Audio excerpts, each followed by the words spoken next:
and then some tomatoes popped up in the middle, and so generally we'll just let them pop up if they we call them the volunteers. If they volunteer there, so that's okay. You can live. That's what it's all about. A couple of seeds in the garden. If they germinate, enjoy them, because they're always the best productive ones, aren't they? Yeah, pretty much, yeah. They actually produce a lot more crop. They decided they want to live there, so good-o. And they acclimatise a lot better too. Yeah. And he's got a wonderful grapevine along the fence line here, folks. Grapes aren't quite ready for us to taste. They're a little bit slow, aren't they, this year? No, a bit slow. Now, you said you've also got water tanks installed, 3 at the front, 3 at the back or something like that? Yeah, 3 at the front, 3 at the back. Yeah. And then we also have a system that we haven't had to use much because we've had so much water, of getting the shower water and putting it on, just a little tank. You have to put it on in one day. That's underneath the deck. Oh, okay, over there. So we've got the aquaponic on top, but that's a grey or holding tank from the shower. Yeah, just for a day, and then you've got to put it on the garden. Okay. And then, because we've had so much water, we have to water a little bit, and when we water, we just take it out of the aquaponics, so it's really high in lovely nitrogen for all of the plants. Oh, from the fish? Yeah, from the fish. Yeah. And then we put more fresh water in, and the fish like that because they've got fresh water, and the garden just loves it all. You don't do anything else? You don't put any manure in the soil or anything like that? No, we make our own compost just from the bins on the street, and then from what we can grow, and we have some chickens and dig that in. Yeah. So you really are self-sufficient to some extent. Pretty much. How self-sufficient would you consider yourself? Well, if everything stopped in the rest of the world, we could live here easy enough. We can grow all our own food, certainly, catch all our own water, make our own electricity. So.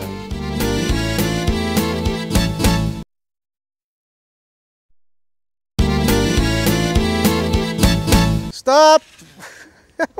Hello. Hello. How are you? I'm good, thank you. Welcome to the lovely home of Paul's. Yes. And Julia, yes, your name? Yes. Vina. Vina. Now, you're obviously riding your bike. That's Do you right. like riding bikes, do you? I love it with my passion. Yeah, you're here to meet Paul and everyone? Say yes. Hello. Hi, Paul, Julia, Rod. So, do you do a lot of riding? Yes, I do. I actually met Paul and Julia through the Moreland. Okay. And I used to be the rider coordinator there. Okay. And it's great. How many people involved? Oh, there's heaps. There's over 200 people. In the group to ride? No. I mean, members-wise, 200. It's probably about, committee-wise, 10, 12 people. Okay, that's good. So how far have you ridden now? Oh, I'm going to ride to Eltham today. Yeah, so you're going back to Eltham? Yes. So you came from Eltham? Yes. That's about 30k, so you're going to push in about 60k's today. Yes, that's good on you. It was a pleasure. Well, go and put your bike down, go and have a nice cup of lemon verbena, and there's some chocolate apple pie or cake he's made there too. It's to die for. It's beautiful. Okay. The apples are from the tree. All right, thank you. All right, enjoy. All right, thank you. Nice to See you later. Bye. That's what it's about, folks. Healthy living, ride your bike, eat lots of fresh organic produce, and relax and drinking beautiful herbal tea with the folks. Goji berries, there they are there. Look at them. How gorgeous are they? Wow. So you just pick them like that and eat them fresh? That's it. Are they ripe? So yeah, you can taste if you like. Yeah? Love to. Check that out, folks. There we are. Jeez. And that's high in antioxidants or something like that? It's supposed to be very healthy. Yeah. Where is it? I lost it in my mouth somewhere. It was that small. Just felt a little crunch and it disappeared. Okay, so you'd have to obviously eat handfuls. Does it produce a lot? It grows quite big. It does. It can grow up to 11 meters. Oh, here we are. We've got some flowers here too. So this is what it looks like prior to it setting fruit. Yes. So we've got a little purple flower there with all the stamens hanging out there. And so what do you do with the berries besides eating them fresh? Do you make a jam from them or something like that? No, just eat them like this. Because it's still quite young, so we don't get a whole lot of it. You don't get a lot? Okay. But I see someone holding something there for me.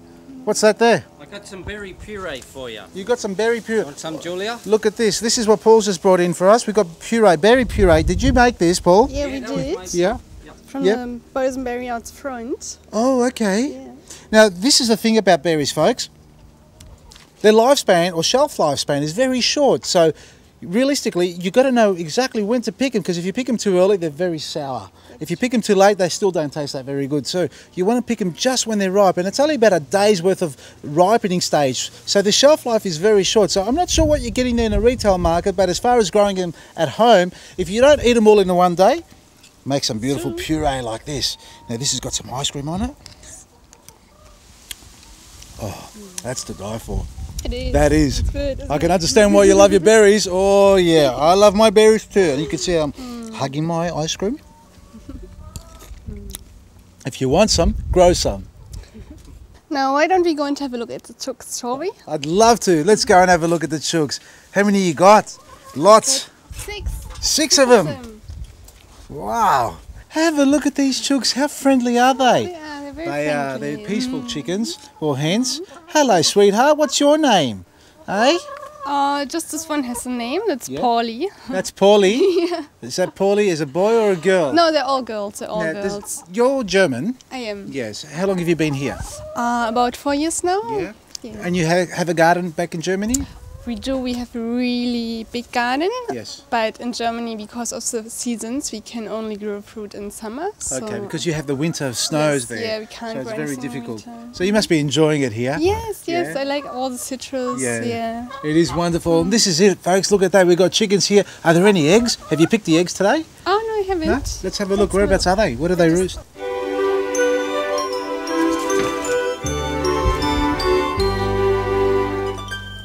Oh, now what are we having? Eggs Benedict, Florentine, or just scrambled? Scrambled. You like them scrambled? Poached. I like poached. eggs. Oh yeah, I love poached eggs too. This is it, eh? Fresh eggs, folks. How much can I say to you? Have a look at these. Let's show everybody at home. These are fresh. Look at that. The chickens even know how to write. They've got a date on it. No, I'm joking. These are fresh. These are authentic chicken eggs from your wonderful garden. And this is our chickens here.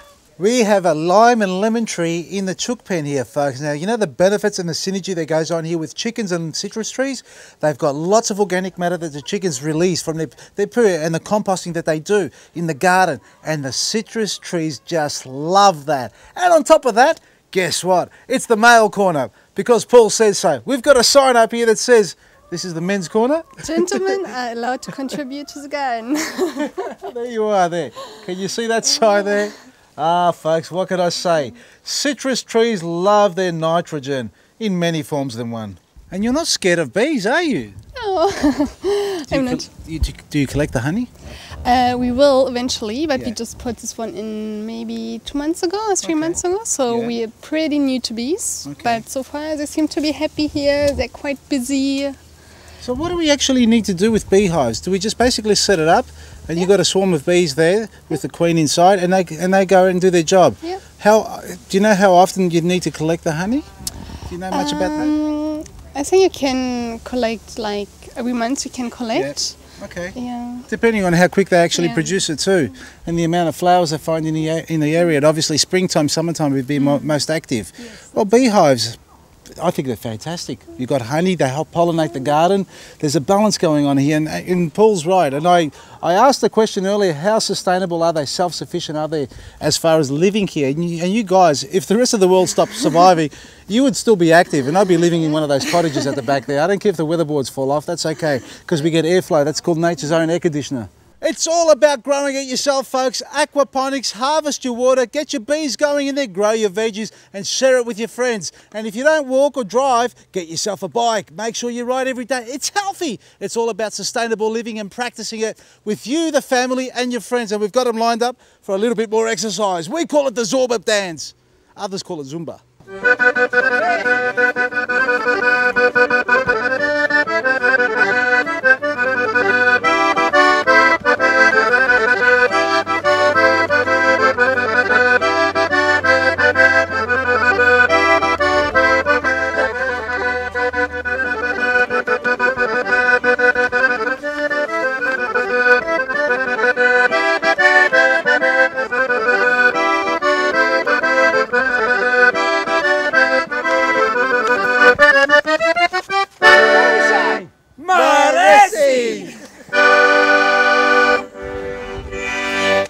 Maresi, see you next week.